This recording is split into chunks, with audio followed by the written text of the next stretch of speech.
chiro wakaromba sekuru tacho vanona kubata kupisa vanogona hama uyai muzopona uya kumeporini kwatinanganiko munanda sonokofunza ndepapi hatimboshaiko sekuru vanoizonongura karomba nekuda kwesiriva sekuru vanozvisonongura varechidhoma vanoda kusarenda sekuru vanozvisonongura karomba nekuda kwesiriva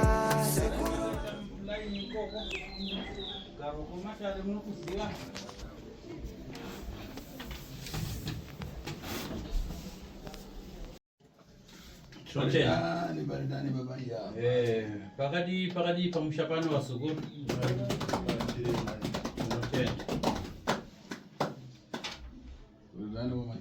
kwakadi kumusha kwamabva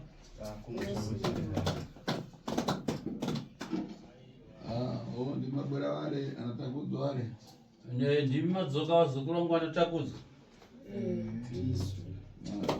tinasho aripo tinasho aripo irapo tinasho sazita ndiona zita la madala ndione zita la baba tinasho natakudzwa zita la baba ndikoni anisazita wa baba ndopi pakati patakudzwa na tinasho ndini tinasho ndiwe sazita wa baba kaya ndakumbukana nanga kuye bwani anza aiwa ndakurangarira aiwa zukuru makambobva muno mudare kaimi apa kwende kudani ari pakona iwe uri pakona apa wakadi yako bwino kudana kumwe kwakadi kumba kumba kuchiri nani zvapo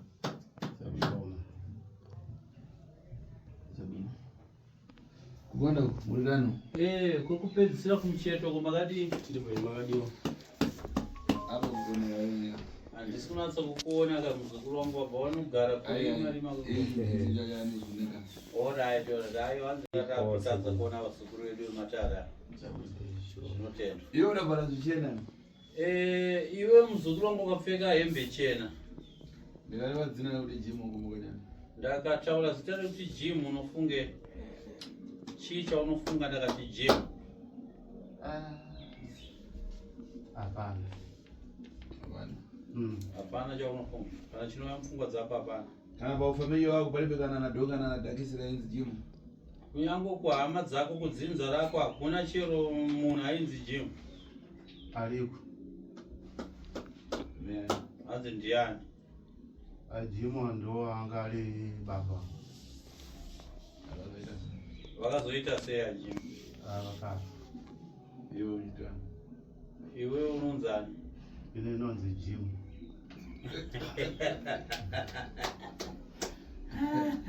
saka sei ongochita hapana chinoya mupfungwa dzako mukambaritasa vatukwana ndopaya pakuti ndiyambira kuti mbola mako wamva hanzi wakanzwa kuti sekuru tasvi vanotuka ndo pandinotangira kutuka munhu anonyembedzera kudzemwaira anonyembedzera kuzungaira usina kuzungaira sori pane zvinenge zvichingoitika asi kuyamba kupinda matare asi nhasi zuva rekutanga kupinda mumatare here hongu apa nkope dzandikuona zinovha uyo munovha womwe andikuona ndiri kuona pakati penyu paita zviso zvitsva pane chimwe chiso chitsva chandiri kutanga kuona kuti nhasi muno mudare penangu kudamboshishitiri mumaslovhia umu mukayangana vanango ndaipara nkani dzamakani zvichibvira zvichida pamwe munomboita zvekuonawo matv nemuzvivhitivhiti mumamedium kana makambonditeverawo inini sekuru tasvo ndinosiuraya vanhu vanoda kuitisana mhipita neni kana kupikisana neni handiri mukuzvizwisa handine vakawanda vandikauraya nenyaya yemhikidzano dzekupikisana neni mazvinzwa zukuru iyambiro yamuri kupiwa iwe una chanja kudaika mutupu iwe wakagara kukuvambe hanzi une chii chaukavhara nehembe hapana zvangu hapana chandinacho azoda zvimba nkosi hanzi koma ndiri kuona makafuta futa muhuro mako nepachipfuva chii Hai, hapana ndizvo ndingoriwo zvangu. Ndaruda zvimba ngati. Ani ndatipa zvimba ere mukati mehembe. Kwete. Walichosa kabisa. Asi zvakanaka bvisa hembe yako.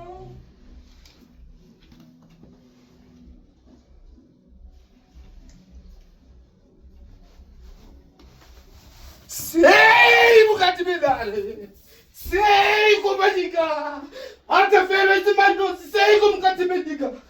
Sei natenda mandosi.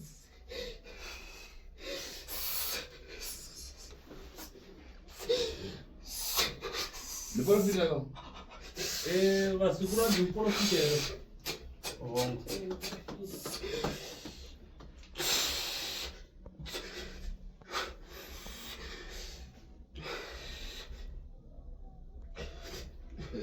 Angare ropa. Jimbo ya baba wangu raisoniwe. Jimbo ya baba wangu raisoniwe. Jimbo ya baba wangu raisoniwe. Jimbo ya baba wangu raisoniwe. Jimbo ya baba wangu raisoniwe. Jimbo ya baba wangu raisoniwe. Andima uya Raisoniwe. Raisoniwe.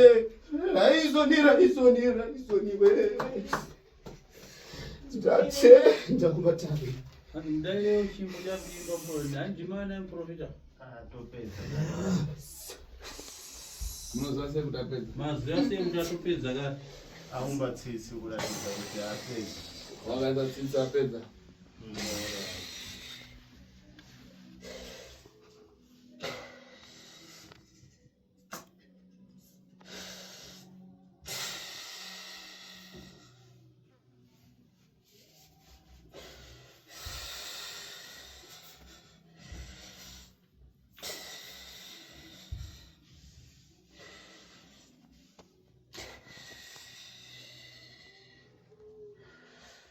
Ndatenda kumatari.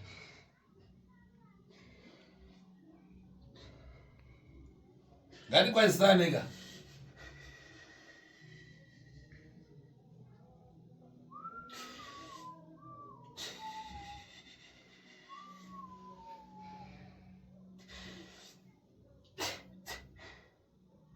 Hapo mukachita ukasha timva jani kuti machokopona. Zvino makauya nehasha kudaro tinoziva sei kuti ndimani uye mabva kupi? Ndinotenda mambo. Dai kuti godai kunosvika mukati menzvimbo ino. Handizive kuti chii chatipa kuti ndigodai kusvika mukati menzvimbo ino. Ndinokutendai wagere kumatare.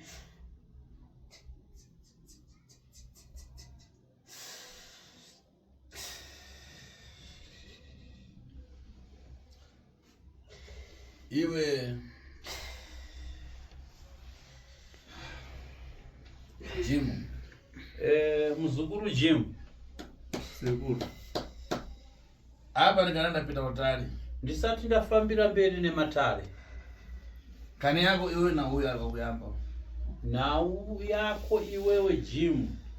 Ne uyu muprofita. Apa wadziwa kani yako apa enda kuchemera. Ndinda dubwere. Ndini ndakaita kuti iwe Jim nemuprofita wako uyu muuye muno matare mangu. Saka pane nhau iripo yandiri kuverenga pagirazi rangu iri pakati pako iwewe Jim nemuprofita wako uyu. Ndinodavira kuti nhau iyi ndisati ndaenderera mberi kuitsanangura waiziva. Hongu sekuru. Chii chawaziva. Zvakanaka, chii chawaziva?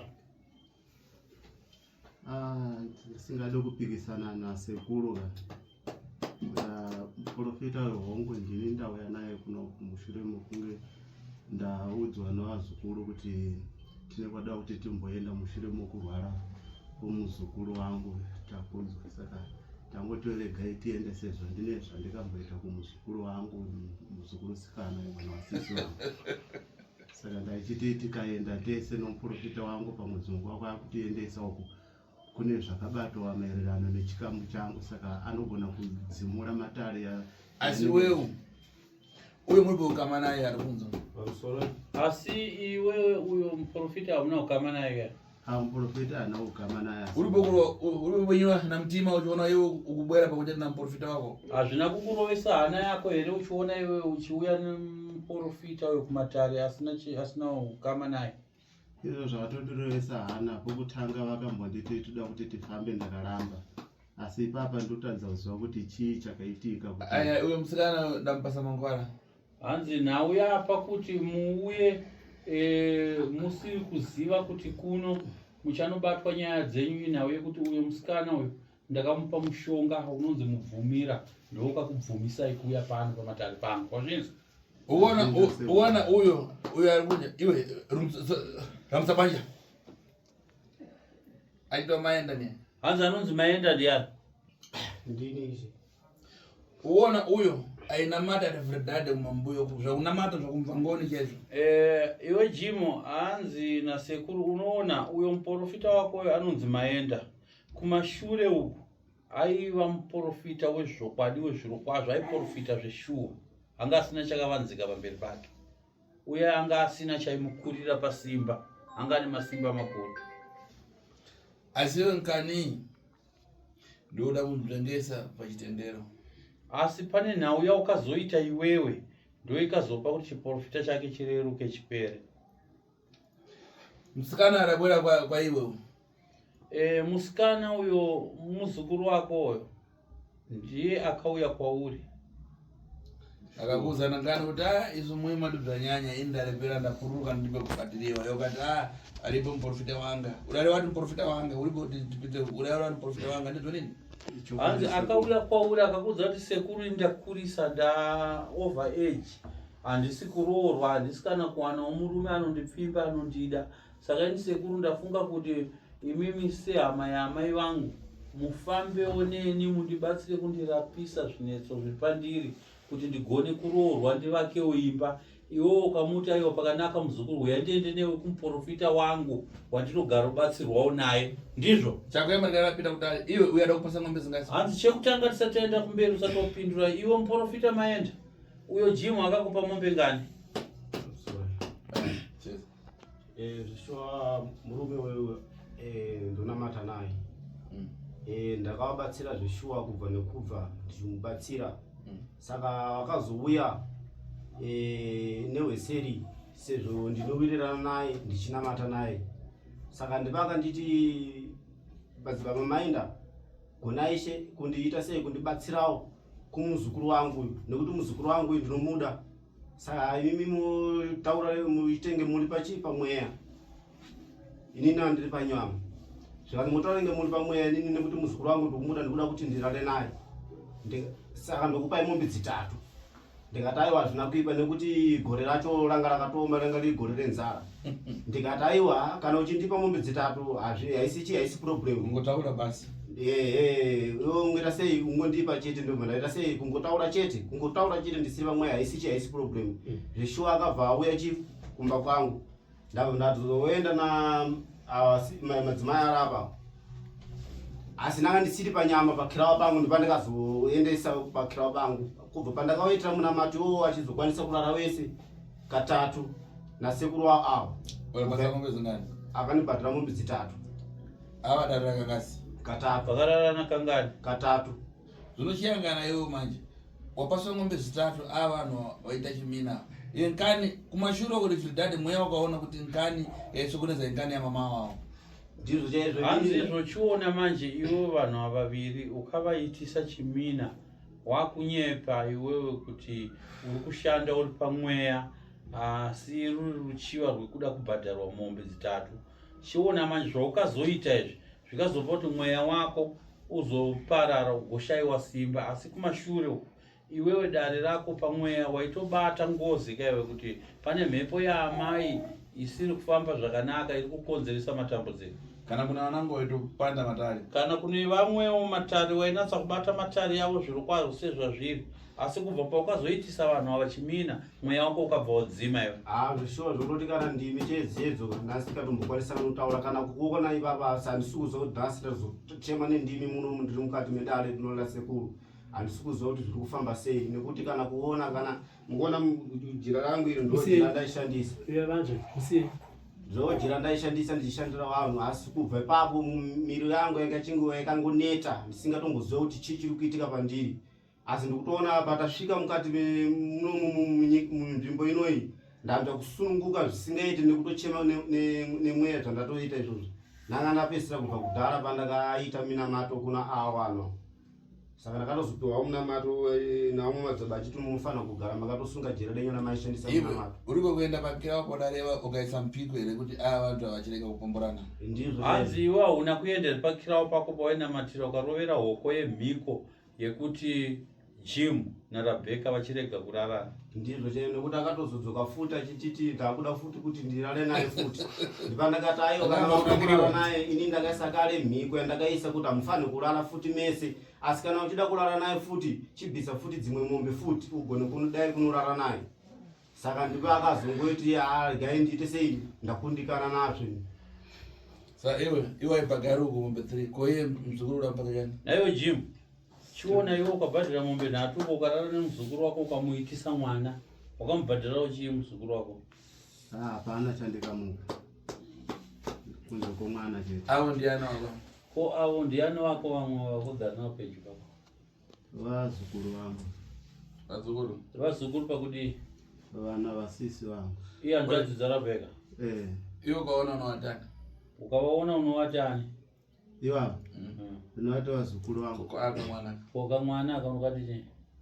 Aka kamwana kangu aka. Uraziva tani? Waziva sei kamwana kako? Nokuti ndakarara nomuzukuru wangu mwana wasisi.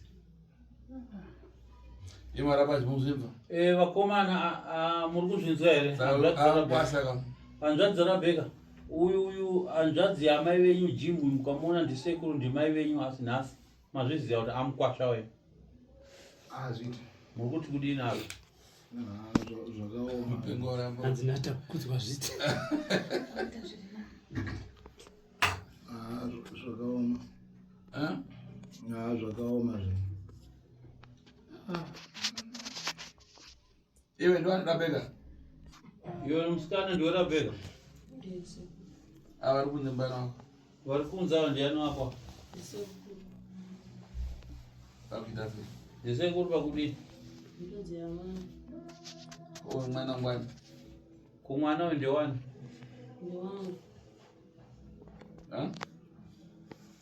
Mwana ndewani? Unotaura chokwadi mwana uenda kanomburisiwa nasekuru wakanipa mwana. Hazvidairike ka. Zvinodairika sei baba? Baba mwana ari kuone? Rabheka baba vemwana we vari kupi?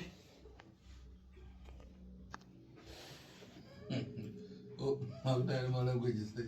Makutaura nemasign language. Baba vemwana vari kupi Rabheka? Robert iyo. Wamuziva musikana paya ichachauka matsiku iye barobera. Apa manja. Hanzoona musikana wemusoro akatanga kupinda matara anga nesimba chaizvo kawo. Aitotaura zvekutaura chaizvo ane masimba ekutaura. Iko zvino nhasi ona angoti dororo.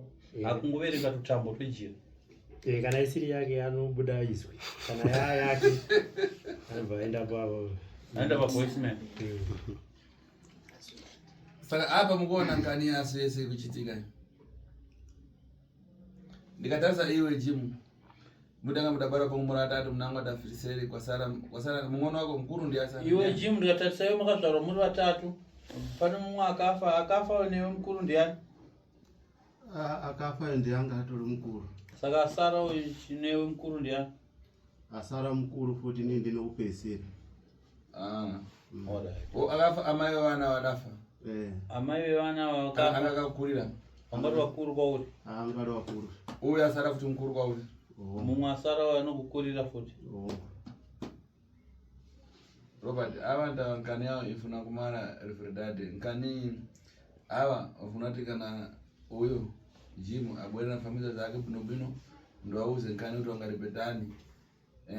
Ava wana alapasha utangaripese ngozi kuna ava zvimari. Uyu afuna sabadala ng'ombe ucheka wakama kuna ava.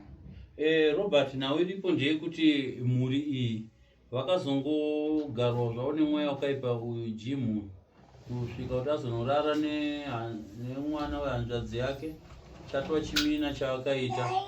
Endi nhau iripo iri kunetsa pakati pevana ava. Inhau yengozi yekukanganiswa, chikanganiso chikakanganiswa pana amai wavo, ndo nhau iri kubuda padare rangu. Pane mhepo yekwa amai ndo iri kukonzesa urwere huri kuitika kuna Takudzwa. Saka nhau iyoyo handikwanise kuendera mberi nayo kuitsanangura nekuijekesa kuti ndikwanise kuvarapa vana ava kana mukoma wa Jim asipo, nekuti ndiye munhu mutano muchenu akachena wandinoda kujekesa matare naye.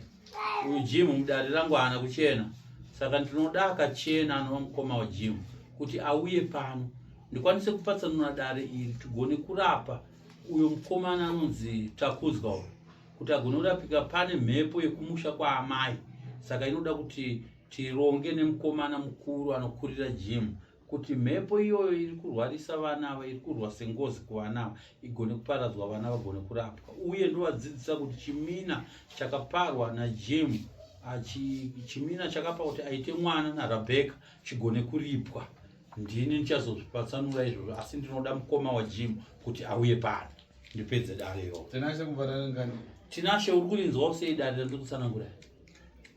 Ndikurinzwa sekuru, ndikurinzwa ndikutokutendai kuti zvinhu zvacho shuwa zvakatooma. Mukatibatsirawo seizvozvo ndokuti zvikwanisikewo kuti tiso pamwe tingararamiwo zvakanaka. Nekunga pamakatibatsira payapa ndakatozokwanisa kuzviona pagirazi zveshuwa dambudziko iri tanga tichiribata tichiti ndiri kudzinza redu isiso, bali rakazokwanisikawo kurionawo kuti mhepo idzodzo pagirazi ratakaona takwanisa kuona girazi rolo kuti mhepo yanga yakatomira ndama yanga akamira ipapo, takwanisa kuona kuti ndo mhepo kwazita sei kwadziri kubva. Saka tinotenda sekuru. Rabheka kuti sei nenyaya iyi? Rabheka muzukuru, ndoda kunzwawo izwi rako nhasi uchitaura. Uri kuti wokudii nenyaya iyi? Ndotokumbira kubatsirwa nemi sekuru. Pamwe ungatotokwanisa kundipasawo mushonga wekuti ndikagezwa nenyama ndikakwanisa kurorewa. Uyo usi kumuda ari kunze? Ko sekuru wako Jim hausi kumuda here kuti semunhu akakuitisa kati mwana wangu kuroora ake? Mwana akandipasa hapana kana sapoti, ndinoda kuti nditise ndikutotsvaga murume ndikwanise kuroora uchengetewo kamwana kangu. Maenda madzibaba? Ukagurisa mombe bozi upase achengete mwana? Madzibaba maenda pamombe nhatu dzamakapiwa munotengesawo imwe chete kamupewo Rebheka uyo mari kuti agone kuchengeta mwana. Ndimi makazvikonzeresa kai?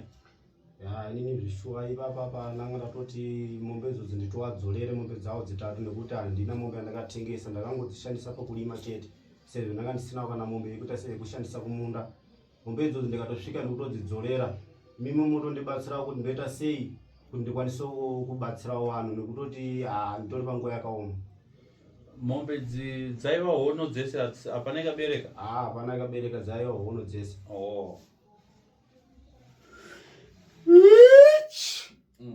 Kukonza ndakakonze kuti mweya ubwerere mambuyo uyambe kuita zvauchiita. Apa iwe udazvimangisa nankani yakuti udachisa vanhu zvisizvo.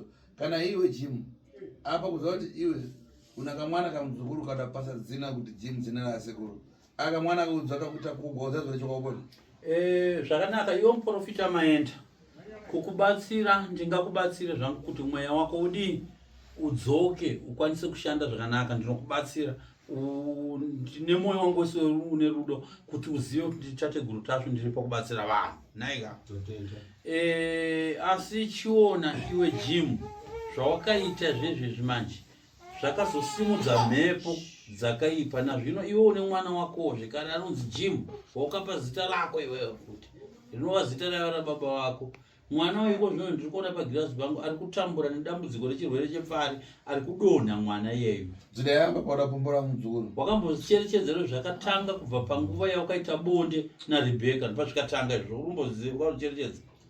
Chokwadi, nekuti mazuva acho hapana kumbotora nguva yakareba mwana waye kutotanga kurwara chirwere chekudonha. Ndakatadza kunzwisisa kuti zviri kumbobva nekupi, chii chiri kuitika. Ndakamboedza kuenda kumaprofita nemuprofita wangu andotemba, but still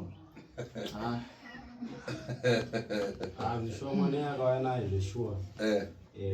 pakana waizorapa sei wapa nyama mweya waizorapa sei mwana iyoyo wapa nyama mweya baba kana kuye kwatakatoita kunoku akatouya kumba wachitonditi tendo asi ndakatobata munamato nekuti akatondibvunza kuti koko kwacho pakanaka nyaya iye haisikuenda kuti yakabatiwa here uku ndikati ndaita munamato ati hapana nyaya yakaita sei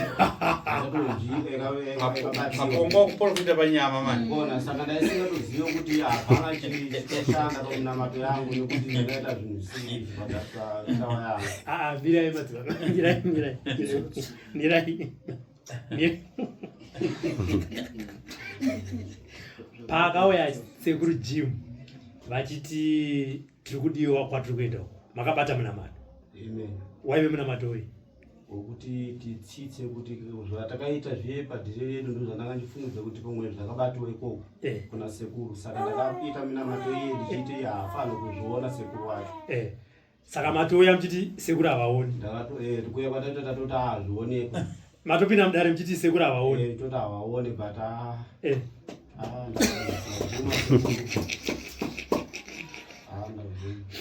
abvuma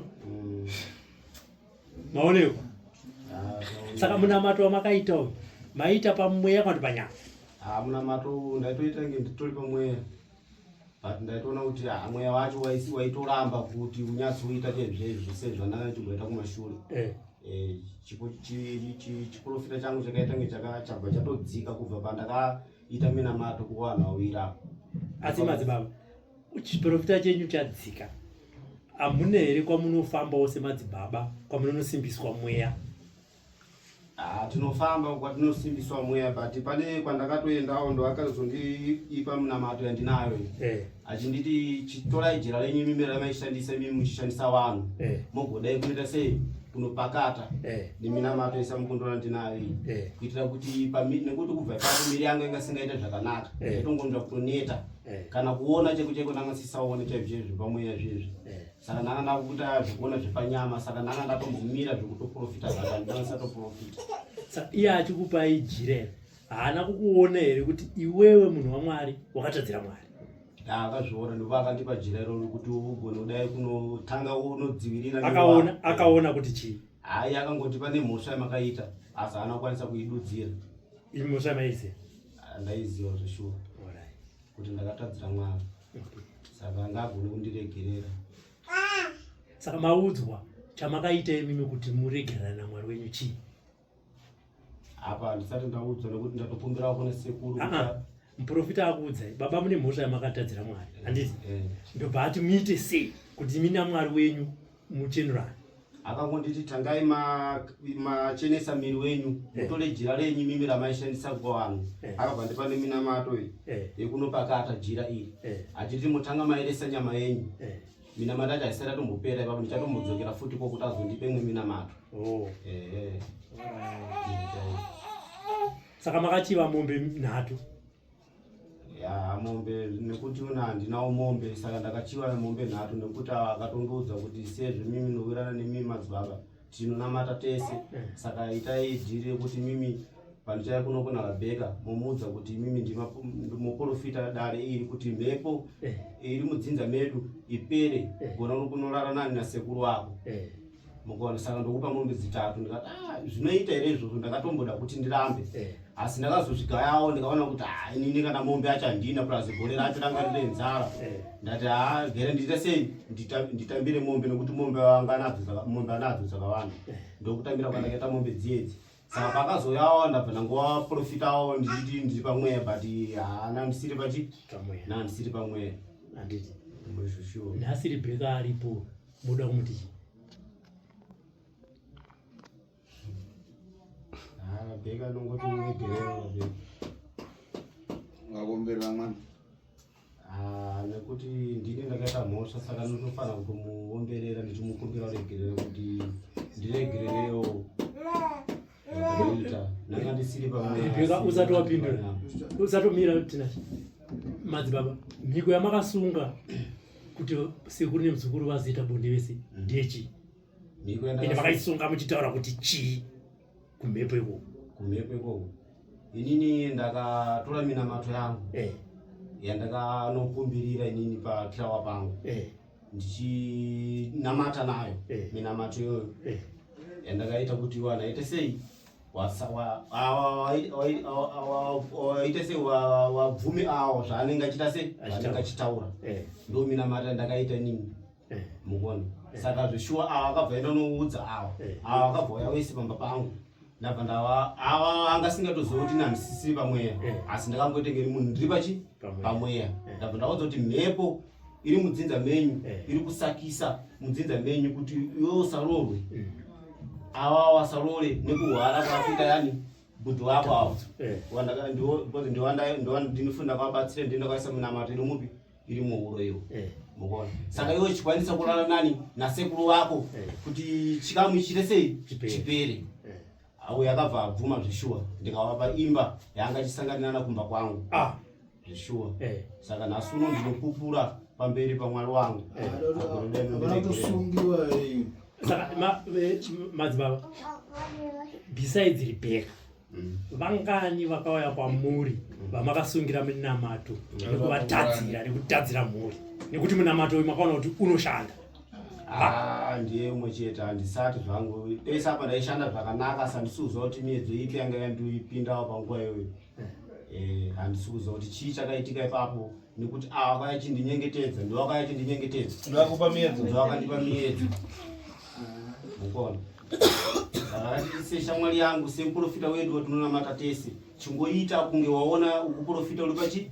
pamweya kuti ndikwanise kunodana Rebecca nekuti Rebecca ndakabvira kare ndichiita se ndichimuda ina ipapo timoenda kuna sekuru Jim makachivei kuna Rebecca nongoziva kuti pamwe mweya wetsvina munongoziva ani wamuri kuti munongoziva ipapo ndakatadza kuziva kuti zviri kuitika minoti mweya wacho wakandibatawo sei kuti ndikwanise kumuchivawo kuti pamwe dzimwe nguva ndikapinda nedhiri roro rokuti ndikarara newe dambudziko irori ndokuti ripere mumusha menyu iroro ndakatonyatsokuona kuti izvi zvinotoita chaizvo zveshuwa dhiri yacho ndakaona ndikatobudirira ati manje nhasi uno hakundifumura futi saka ezvo zvamusi kuchengeta mwana saka tanzwa Rebecca aitaura ndikutsvagwa murume kuti atondichengeta ini nemwana bhozi mwana hamuri kuchengeta zvechokwadi kubva ipapo handina kana chandati ndaendesa kana kuita sei oro switi chairo chairo chii chiri kunetsa mombe munadzo tanzwa muprofita achitaura mombe dziriko mombe dzacho futi dzikutongopera kufa ka kudzitengesa muchengete mwana zisati dzafa kuti pamwe dzikawanda kaidzo dzikufa dzimwe dzacho kuti ndidzitengese danga racho rinobva rapera muchichengeta mwana wenyu rinobva rapera Rebecca hanzi namadzabati kukumbira regerero ndatofunga kuti wasungisa wese nasekuru wasungisa nekuti amundi pamwana iwo madzibaba akabvuma kufuridiwa ndatofunga kwasungisa kuti pamanga vasosapota mwana wangu vane timu uniform yawakapfeka timu yacho iri kudyiwawo futi tinasi Manchester iri kudyiwa tinasi hero shoko dare rabuda mudare masekuru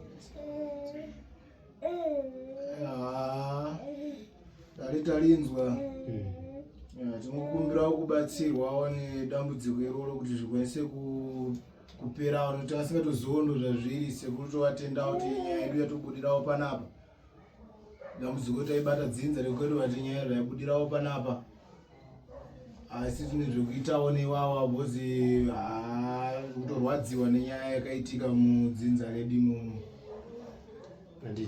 apa kana mukatarisa nyaya aisundisika nokuti aisirepukesi vakawirirana hanzi kana ukaenda kumapurisa kuti unoda kunovasungisa haisi repukesi inosungisa munhu makatowirirana panguva makataurirana vangatozvisungisa kwamambo unogona kutozvisungisa kwamambo unobhadhara cheka ukama chatokumbirawo kuti yosekuru atibatsirewo ipapo kuti toitawo sei tapererwawo isuwo dai madzo pamusoro seko madzo mati mimi muteuro unatakudzwa ndimakambo ndiwe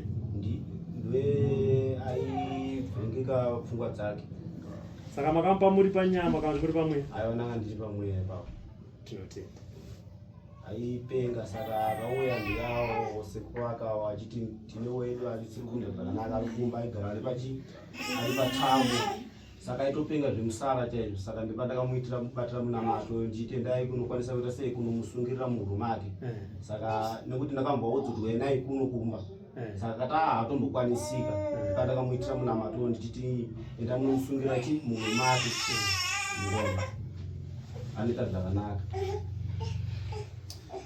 Chabwino ingani chazocheza panza pasi wemankhwala tiyangane kuti ndikakonzera ndani kuti tifunge ngozi zvakanaka. Nawi tichazoipedzisa yedu iko zvino tichada kuti mubude panza apa munopiwa mishonga then tozoona kuti nawi dare tozoripedza sei. apa takuti aenda kuna sekuru mishonga makatipa patakaya paya tabudzwa kutokwanisa kudya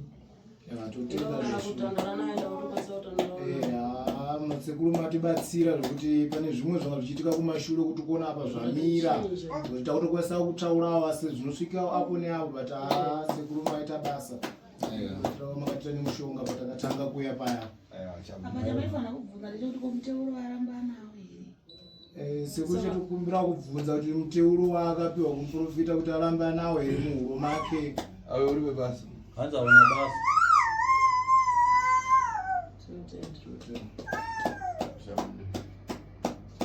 zvakanaka. Profita chazi ndoita isunungura yakasungiwa muprofita uyo kozvozvo mweya wake wakutokwanisa kutouya zvazvanga zvisingaite kutoreva kuti dzatwa mviro dzekuponeswa neni ndatomusunungura muprofita uyo mweya wake ipapapo watodzoka zvachose watoshaka. Ndatenda Joshua sekuru nekuti zvakundishamisa. Varakamiza zvakanaka. Pfeka hembe yako zvako muprofita maenda. sekuru Jim hanzi mombe toda kukudzoserei mombe idzodzo zvinane atengese ape mari yake ichengete mwana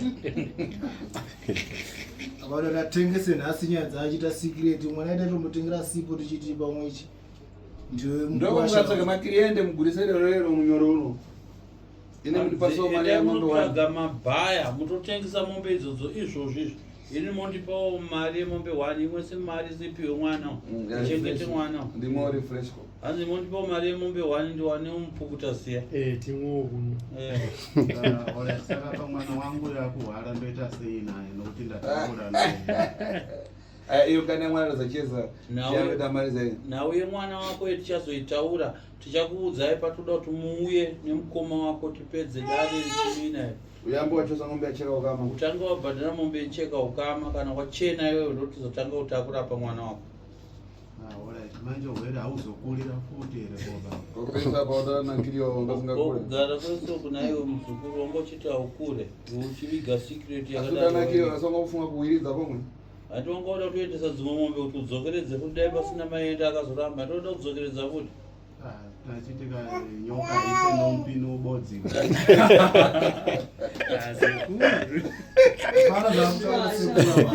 ndokufamba mpini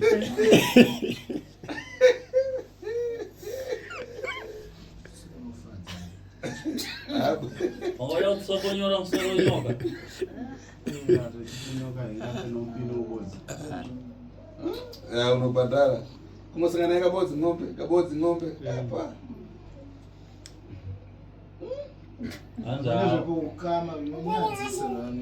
okay ja ngatamukeitire kupanza zvakanaka tiomberei maoko madzibaba musimuke nyumubude panze mese zvakanaka tichaudzwa mishonga yenyetwa yapanze rikupe mishonga yenyu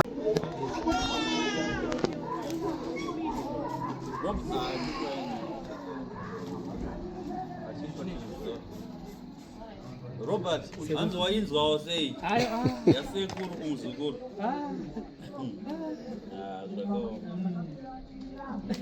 yanga wapiwa mutandangozi vanoshandisa mutandangozi then munovaudza kuti vauye nasekuru wake mukoma wake Jim vauye naye panapa mazori sekuru shiri mupe Jim mutandangozi auye namukoma wake